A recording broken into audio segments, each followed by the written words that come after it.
Димахофуа, Динахошлабаха, Набжоха, Куабжу Сигуапа, Нобам Девславуну, я пожача, Тхагапсужи Санусухуи, мы конференция Захазараха, Тхамада Мхедин Юнал Абгахашу, я пожача Тхалгапсом Хедин Квадра, Мхода Ухдахахар, Бразажафу, Алхамдиапауригат.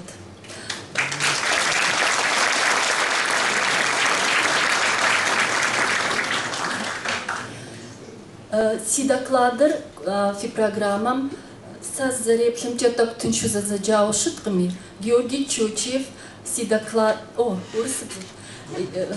программе мой доклад не очень точно переведен. Я поняла почему. Слово депортация нет в турецком языке. Георгий Чучев мне поможет и переведет более точно название моего доклада. Fatima'nın konu başlığının Türkçe tam tercümesi şöyle. 1856-1865 yıllarında Çerkes sürgünleri, plan ve uygulaması. Очевидно, что любая война, а особенно такая длительная, как Кавказская, способствует возникновению в зоне военного бедствия потоков беженцев. Однако массовый отток населения с Кавказа в Османскую империю в 1856-1865 годах, особенно в 1861-1865 годах, никак не может быть квалифицирован как поток беженцев. Об этом свидетельствует прежде всего наличие документов, излагающих план изгнания, включавший в себя указания на цели и объекты депортации, сроки и методы ее осуществления. Ответственным за процесс депортации был назначен, как много сегодня раз повторяли, генерал Евдокимов. Однако эта история оказалась чрезвычайно запутанной в силу того, что в одно и то же время шла выработка самого проекта депортации, процесс его утверждения на государственном уровне, подготовка к его реализации по всем направлениям – военном, политическом, административном, дипломатическом. И даже началась его реализация. Берже отметил эту особенность. Он писал, что официально выселение черкесских племен с Кавказа началось в 1862 году, когда этот план был утвержден Кавказским комитетом. На самом деле это выселение началось с 1856 года. Я подготовила к этому докладу 5 таблиц. Эти приложения, вот сейчас, может быть, я сначала покажу, чтобы было понятно, о чем вообще я буду говорить. Эти таблицы, вот первая таблица, это этапы формирования проекта депортации черкесов. Здесь можно, здесь вот 6 или 8, кажется, там. Поднимите. Ребята, поднимите. Это все или еще есть там? Конец. Конец там. Нет, это уже вторая таблица. Первая таблица. Первую таблицу. Мурат, покажите, пожалуйста. Ну, в общем, первая таблица – это как этот проект складывался во времени. Впервые идея, я уже немножко своими словами буду говорить, впервые идея о том, что необходимо депортировать черкесов, а тогда речь шла о таком субэтносе, как натухайцы, которые занимали стратегически важнейший район северо-восточного Причерноморья. Эта идея возникла в 1829 году. Я его выделяю как первый этап. Дальше, Мурат, пожалуйста. Дальше второй этап. В 1832 году, вот, я здесь указала, кто объект депортации, это натухайцы, и автор проекта, это генерал-фельдмаршал, главнокомандующий отдельным Кавказским корпусом Паскевич. Дальше, что-то тут. Дальше вот этот проект начал разрабатываться очень активно в 1840-е, 1850-е годы. В 40-е годы даже была предпринята попытка его реализации.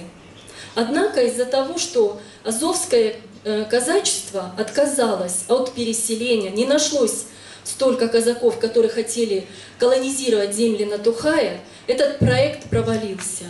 И очень интенсивная разработка этого проекта продолжилась в 50-е годы.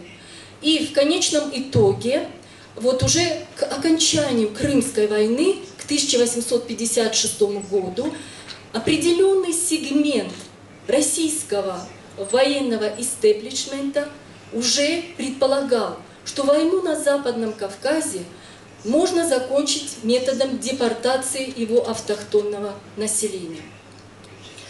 Главным, надо сказать, что в 1850-е годы вот Западный Кавказ, военные действия, там возглавлял войска возглавлял как раз-таки вот генерал Евдокимов.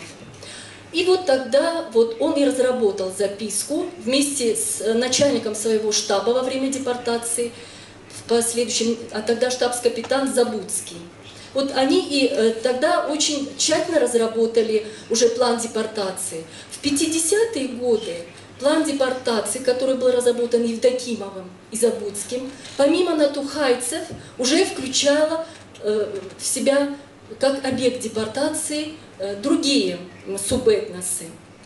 В конечном итоге уже к середине 50-х годов вот эта идея вызрела, и по окончанию Крымской войны встает вопрос о завоевании Кавказа окончательном, вот так ставится. Пока войска, которые участвовали в Крымской войне, оставались на Кавказе, было решено вот это все количество войск, вооружения новейшего использовать для такого карт-бланша, скажем так, военного, предпринять ряд, план был разработан, это многосторонний. И вот было решено, уже это решение вызрело, в принципе, уже речь шла о депортации, практически о массовой депортации всего населения Западного Кавказа. Но вот нужно сказать, что первичный план, который был разработан, он говорил о том, чтобы депортация черкесов была произведена в основном на Дон. А донские казаки были переселены на Кавказ, на место жительства черкесов. Милютин даже писал, это очень простой такой ключ к решению этого вопроса, он говорил. Поменять население. Когда уже в 1856 году, сегодня тоже говорили об этом, было заменено все кавказское командование. Главнокомандующим стал генерал-адъютант Борятинский, начальником главного штаба Милютин, начальником левого фланга Евдокимов. Это уже говорит о том, что Александр II, в принципе, согласился с тем, что война на Западном Кавказе будет закончена, а одной из средств окончания этой войны будет депортация. И после того, как вот это командование кавказское было заменено, начинается подготовка к осуществлению этого плана. То есть проект, в принципе, в 1856 году уже определенный проект депортации на Дон, частью в Османскую империю, а частью оставить на Кавказе черкесов, он готов был. В начале 1857 года Милютин доложил этот проект императору. Император, как это положено было в то время, передал проект в Кавказский комитет. Без утверждения Кавказского комитета этот проект не мог идти в реализацию. Тем не менее, я хочу обратить ваше внимание на один очень важный нюанс, который, если эти таблицы рассматривать нормально, вот как бы сопоставляя, можно увидеть. Можно последнюю, пятую таблицу? Печь таблица.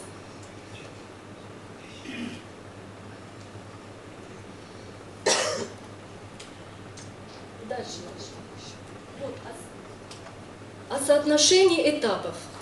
Вот первое – это этапы утверждения плана. Он начал утверждаться в 1857 году и окончательно был утвержден в 1862 году. 8 этапов он прошел в своем утверждении. Далее я выделяю этапы подготовки плана к реализации. И реализация плана началась раньше, чем даже он был представлен императору. И это был один этап. Было запланировано, что подготовка к реализации плана продлится 4 года. 3 года, 1856, 7, 8, 9, 4. И также в срок это было сделано. Третье. Этапы реализации плана.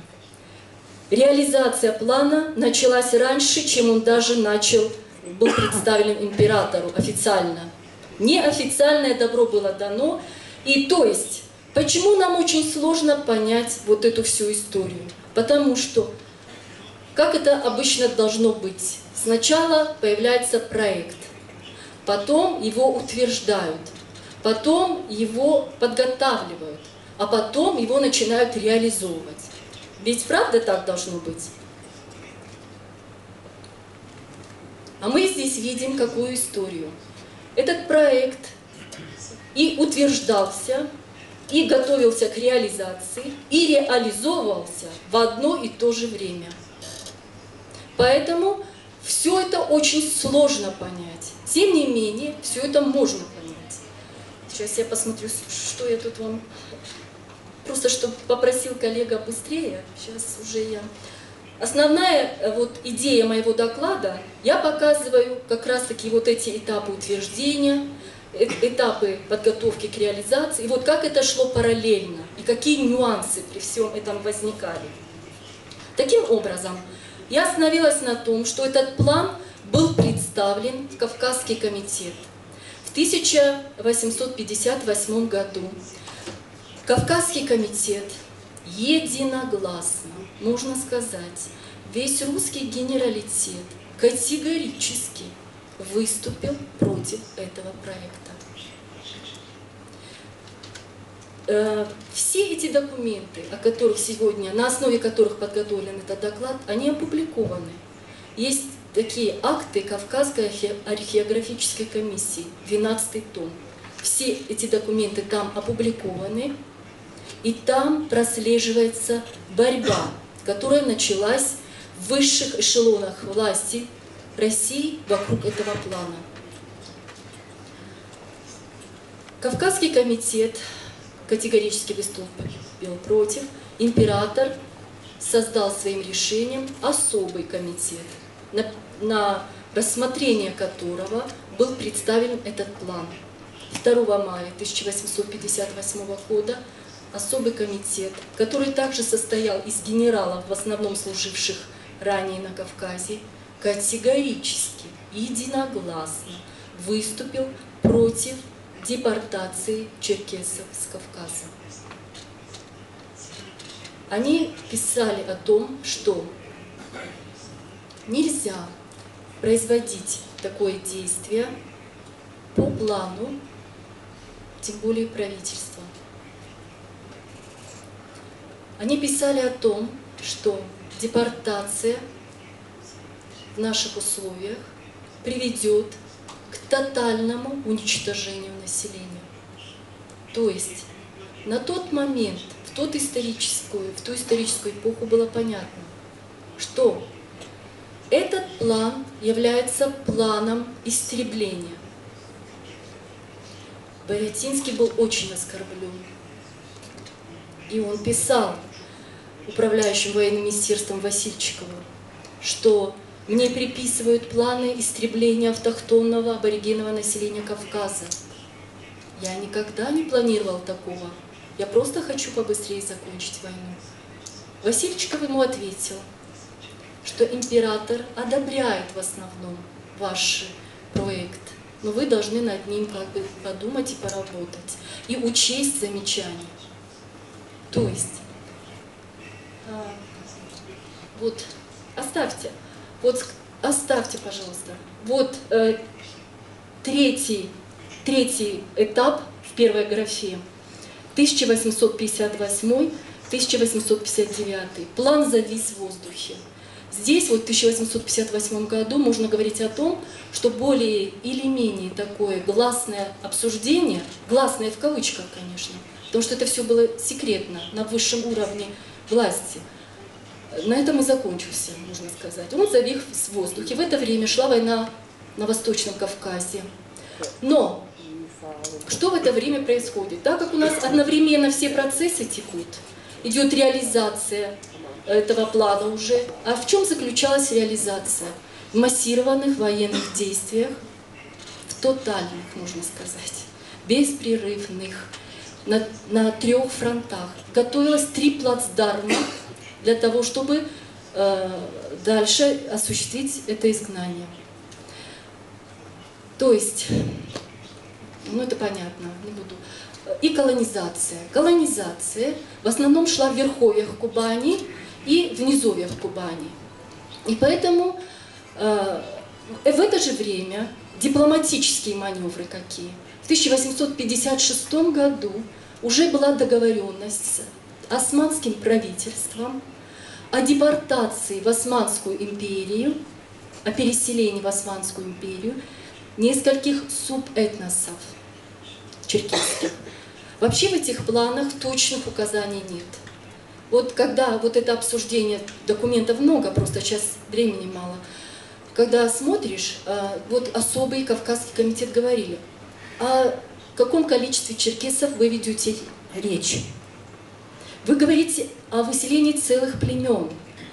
Речь шла о том, чтобы заселить Кавказ 15-28 тысячами семей казаков. Это порядка 100 тысяч, грубо, людей. Для того, чтобы заселить, они говорят, надо выселить 100 тысяч. Это огромные массы, они пишут. То есть все это идет одновременно, и уже в Османскую империю договоренность существует на дипломатическом уровне, что часть черкесов будет выселена в Османскую империю. Выселение на Дон заблокировано особым комитетом. В это же время, в 1857 году, поднимается вопрос о том, чтобы предоставить возможность кавказским горцам, а прежде всего черкесам, свободно выезжать в Османскую империю, за границу. В чем проблема? В 1829 году, после Адрианопольского договора, и в 1852 году, накануне Крымской войны, весь берег Черного моря был блокада была установлена. Нельзя было выехать. Сам Борятинский в 1859 году подготовил отчет, где он высказал следующие мысли. Во-первых, вот в 1857 году, я сбиваюсь, было послабление для тех, кто хотел уезжать в хадж. Стало можно выезжать в хадж. Почему в хадж? Во-первых, потому что по законам Российской империи смена подданства, а речь шла именно о подданных императора, черкесы, которые были подданы. Не те, которые еще не завоеваны, а именно о тех, кто уже имел подданство. Они выезжали по паспортам. В хадж было разрешено выезжать. И когда... Почему в хадж? Потому что это временный такой отъезд. На постоянное место жительства, если российский подданный заявлял, что я хочу сменить свое подданство, ему грозило лишение всех прав и высылка в Сибирь. То есть это было уголовное преступление, тяжелейшее. Поэтому была единственная возможность выезда в хадж. Поэтому, когда военные действия начались, людей начали с верховьев Кубани уже, потоки людей побежали к низовьям Кубани, к Лабе, вот так. Генерал Ольшевский очень хорошо описывает, где размещались, например, к 1860 году, пишет Ольшевский, с левой стороны Лабы уже не было ни одной магометанской души, он пишет. Кубань и Лаба, вот это междуречие, было очищено. Куда делось население? Оно схлынуло ниже. В это же время разрешили выезд в хадж, и многие, вот как раз Борятинский в 1859 году докладывал уже, что 2/3 абазин и 2/3 нагайцев уехали в Турцию, поднялись и уехали. То есть военные действия их вынудили, и колонизация, которая началась. Вот. И Борятинский пишет в этом докладе 1859 года, что надо разрешить, пусть выезжают в хадж, только в хадж. Ни в коем случае, если были даже правила выработаны, об этом тоже сегодня говорили, что если человек просится на постоянное место жительства, ему отказывать, потому что это как бы было не принято в то время. Первый момент – это вот внутренние российские законы, и второй момент – международное право. Международное право запрещало выселение автохтонного населения. И Борятинский пишет, что для того, чтобы избежать обвинений в том, что мы разрешаем выезжать горцам Кавказа с Кавказа, вот хадж. Две причины – внутренние российские законы и международное право. В 1859 году, как вот мы видим, к 1860 году, вот к концу 1959 года, был завершен этап единственный подготовки проекта депортации к реализации, подготовки. Ну, это военные действия, дипломатические действия, административные. Это один момент. Второй. Имамат Шамиля пал, как вы знаете, 1859 год. Третий момент. Когда разрешили выезд, хлынули беженцы, потому что некуда деваться. И когда хлынули беженцы в Османскую империю, стало очень понятно, что к ним можно еще присоединить, и как бы, потому что план Евдокимова в чем заключался? Отрядами многими население притеснить к Черному морю, а там оно вынуждено будет уехать. Потому что, или они говорили расселиться, но это уже другая тема. Ну, или расселиться, это как бы, ну, очень сложно было осуществить. И вот что у нас получается, что к 1860 году, как я сказала, вот три момента совпало. И Борятинский пишет императору: мне нужно срочно к вам приехать, чтобы доложить новые обстоятельства, новые виды по окончательному окончанию войны на Кавказе. В конце 1859, в начале 1860 года князь Борятинский посетил императора Александра II, и судя по последующим его высказываниям, где он говорит, что надо разрешить кавказским горцам свободно выезжать в Османскую империю.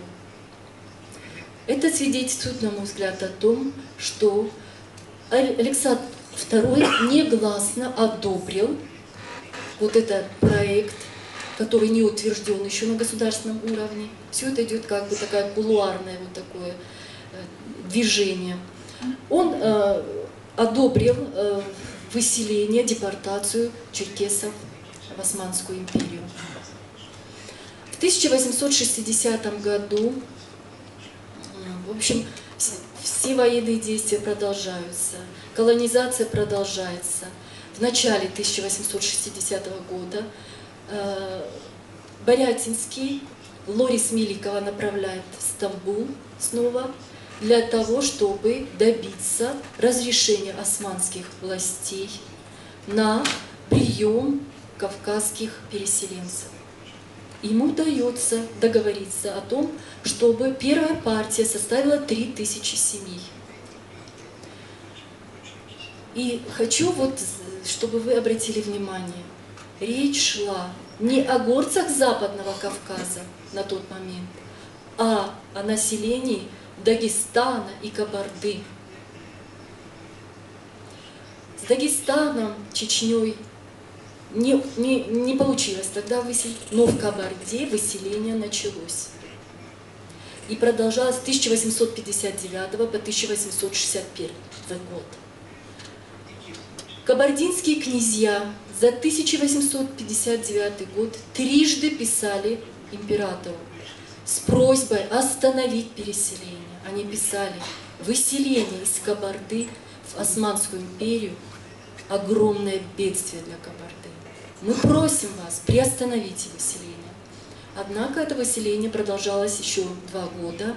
И сейчас те цифры, которые имеются, это было выселено 10 тысяч человек, примерно 45 сел кабардинских. Но потом в Кабарде приостановилось это выселение.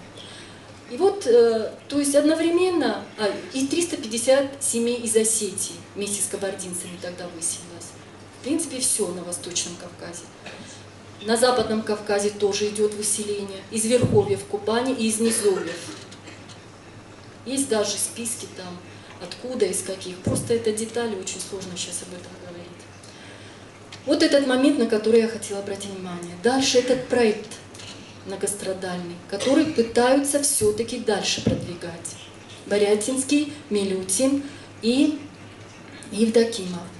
Почему этот проект вообще, вот я с 1829 года эта идея разрабатывалась. И почему Евдокимову приписывают? Ну вот на самом деле последний вариант предложил Евдокимов. Вот сегодня коллега Кудаева говорила о том, профессор Кудаева говорила о том, что в 1860 году вот совещания были. Вот на этих совещаниях во Владикавказе было представлено 2 плана. План Филипсона, генерала, и план Евдокимова. Если коротко говорить о сути этих 2 проектов, генерал Филипсон, 30 лет прослуживший на Кавказе, говорил о том, что Кавказ должен стать частью Российской империи, но и кавказцы должны быть интегрированы в российское общество. И он очень оптимистично оценивал на октябрь 1860 года перспективы включения черкесов как народа в состав Российской империи. Он все это изложил. В то же время выступил Евдокимов. И вот предложил создать несколько отрядов и отрядами сгонять население к морю и высылать. Был принят план Евдокимова. 4 человека приняли решение. Фельдмаршал Борятинский, Милютин, Евдокимов. И Филипсон при этом присутствовал, но у Филипсона был свой план, он не прошел. То есть в 1860 году этот план очередной этап утверждения прошел. Дальше.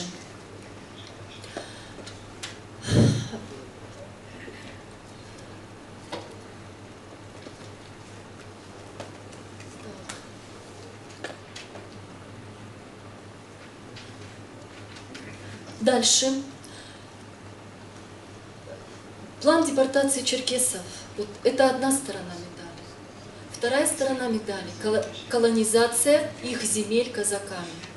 Для того, чтобы выселить, нужно было иметь людей, которые придут и сядут на это место сразу же. А таких людей было предположено полками переселять казаков. Полками. Казаки отказались, они подняли бунты. Потому что переселение таким количеством народа, массовое, грозило им высокой смертностью и хозяйственным экономическим разорением. То же, что случилось с черкесами. Они начали бунтовать. Это приостановило вновь реализацию плана депортации, который был, в принципе, назначен уже на начало 1861 года. Евдокимов обещал за 2-3 года осуществить этот план. В принципе, так оно и произошло. Потом корректива была на 10 месяцев внесена в конце войны Михаилом Романовым. Из-за того, что вот начались казачьи бунты в начале 1861 года. И уже титаническую работу проделывает Евдокимов. и принимается решение, что казаки будут заселять, колонизировать Кавказ добровольно, по желанию, отдельными семьями. Насильственно выселялись только те казаки, которые имели девиантное поведение. И вот 24 июня 1865 года Александр II подписывает рескрипт, обращенный к Евдокимову, где он говорит, что о мерах по колонизации Кавказа, и говорит там: за доблестную службу земли, которые будут освобождены, предоставить казакам. Вот в этом рескрипте.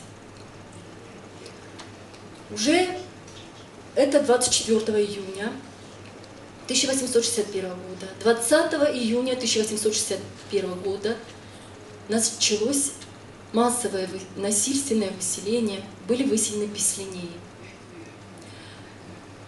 Вообще, то, что касается беслинеи, вот сейчас просто обо всех, о численности, вот если говорить, очень сложно, о беслинеях. Генерал Ольшевский говорит о 3000 семей беслинеевцев. Генерал Эссадзе говорит о 4000 семей беслинеевцев. Это порядка 70-80 тысяч человек.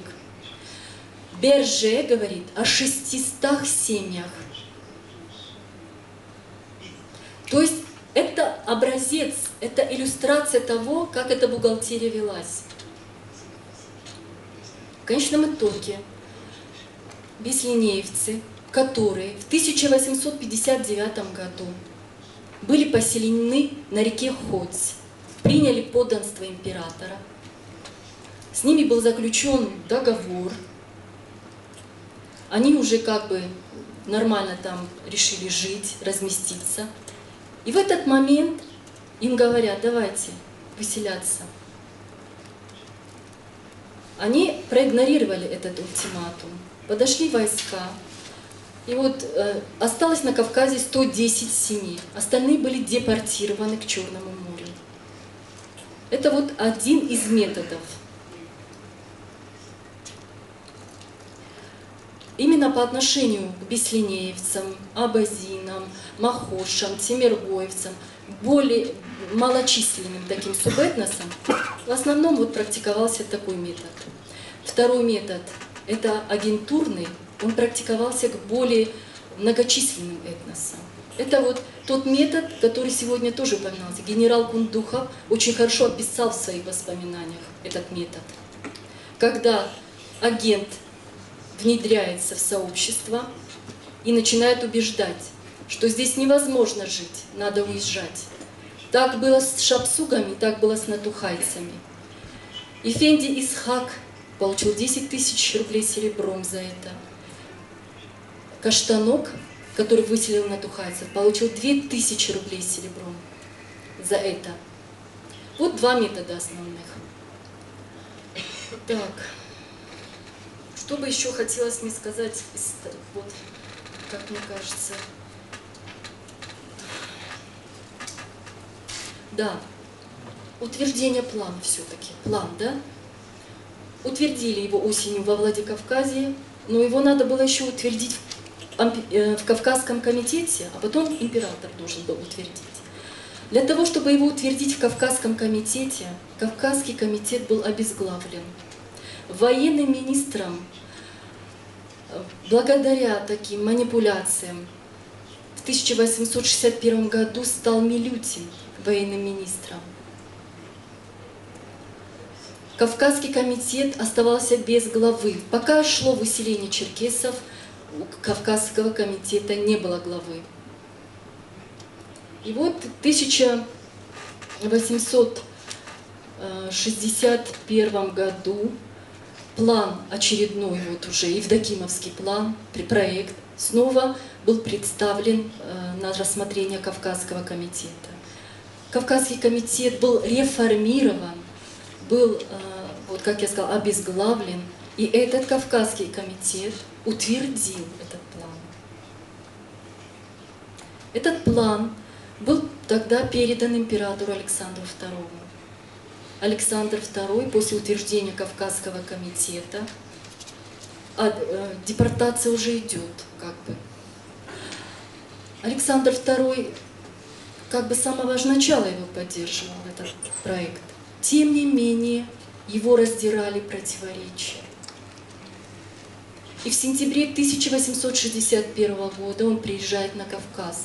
И 12 дней он будет на Кавказе с одним единственным вопросом. Можно ли, нужно ли, возможно ли эта депортация? Вы прекрасно, наверное, знаете, что было 2 встречи черкесов. Первая встреча в Тамане, которая описывается, 500 человек, депутатов, положили оружие на землю и сказали императору: мы готовы служить, стать вашими подданными, служить вам, строить вам дороги, охранять те объекты, которые вы скажете. Только не заставляйте нас покинуть пепелище наших отцов. Император был восхищен этой картиной, этими словами. Но через несколько дней состоялась новая встреча, уже под патронажем Евдокимова, совершенно в других условиях, совершенно все по-другому. И вообще там непонятно, что произошло. А там произошло, Евдокимов, у Винникова очень хорошо описано, я тоже не хочу сейчас, просто чтобы понимали вот этот нюанс. У Винникова описано, что был агент Абдурахманов, кажется, вот его фамилия, если я сейчас... Абдурахманов, который был заслан к черкесам, и сказано было: требуйте отвода войск, требуйте большего. Царь сейчас пойдет на все. И когда они второй раз приходят и говорят: отведите свои войска, он в шоке был, он говорит: как? Вы же говорили другое. И что получается? Тогда он сказал: ваша судьба в руках Евдокимова. Евдокимов 18 сентября 1861 года доложил ему свой план, повторно он ему лично доложил. Александр II задал вопрос, когда, в какие сроки это будет осуществлено. Очень волновали сроки, потому что они боялись войны, которая реваншистская со стороны европейских держав после Крымской войны. И Евдокимов говорит: ну 5 лет. Он говорит: вряд ли у нас есть 5 лет. Меньше. Хорошо, я постараюсь. 2-3 года, вот как он обещал. И он сказал, меня удивило, вот я готовила этот доклад, я как-то раньше пропустила это. Он сказал: государь, только после того, как закончится вот эта операция военная, все войска должны будут списаны. Император вскочил и говорит: Николай Иванович, какой ужас, что вы говорите? Да, сказал он, они не смогут больше служить. Но лучше пожертвовать одним поколением, чем жертвовать еще многие годы многими поколениями. То есть войско кавказское, так же как черкесы, они были положены жертвой на молох этой войны. После этого император подписал, утвердил этот проект, и начинается, можно сказать, массовое выселение. Вот после этого уже это дало добро. Методы я уже обозначила, это военные методы. Фадеев писал, что военной операции не было, шла сплошная, перманентная война. Перманентная.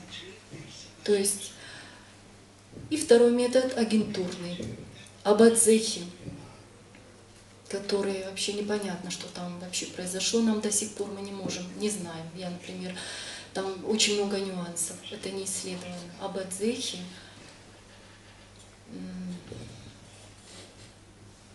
генерал Альшевский писал потом уже в воспоминаниях, что одновременно до начала навигации на Черноморский берег Кавказа было доставлено огромное количество людей.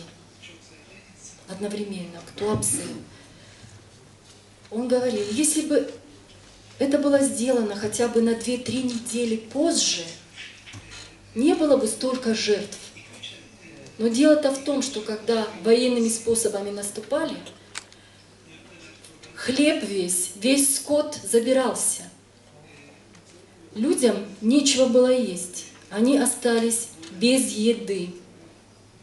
Зима тогда была жесточайшая, как описывают свидетели, кто участвовал. Вот есть мемуары. Очень холодная зима. Пшекский отряд Гейнс описывает, как и солдаты ложились, и черкесы ложились, дорога усыпана. Евдокимов даже как-то говорил Фадееву: «Я говорил Сумарокову, зачем он в каждом докладе мне пишет, что дороги усеяны трупами? Разве я и великий князь не знаем об этом?» То есть это вот такая зима, это вот такое выселение.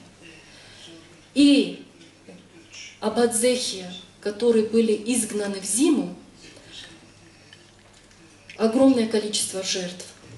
Убыхи, шапсуги, они уже с помощью агентов собрались и сами как бы начали, сами как будто в кавычках, уходить. В конечном итоге два вывода хотелось бы предоставить вашему вниманию. Первый вывод. Депортация черкесов, осуществленная российским руководством в 1859-64 годах, вопреки мощной оппозиции в среде военного истеблишмента, тщательно скрывалась. Депортация была осуществлена в 59-60 годах под видом выдачи паспортов для паломничества к исламским святыням, а в 61-64 под видом добровольного выселения в единоверную Турцию. Рассуждать открыто о депортации черкесов кавказское командование не могло, потому что она противоречила не только международному праву, но и законам Российской империи. Второе. Исследование этого процесса явления депортации черкесов в Османскую империю затруднено не только в силу того, что ее тщательно маскировали и скрывали из-за ее преступного характера, но из-за совпадения во времени процессов, которые должны были следовать друг за другом. Проект, его утверждение, подготовка к реализации и реализация. На деле все эти события происходили одновременно.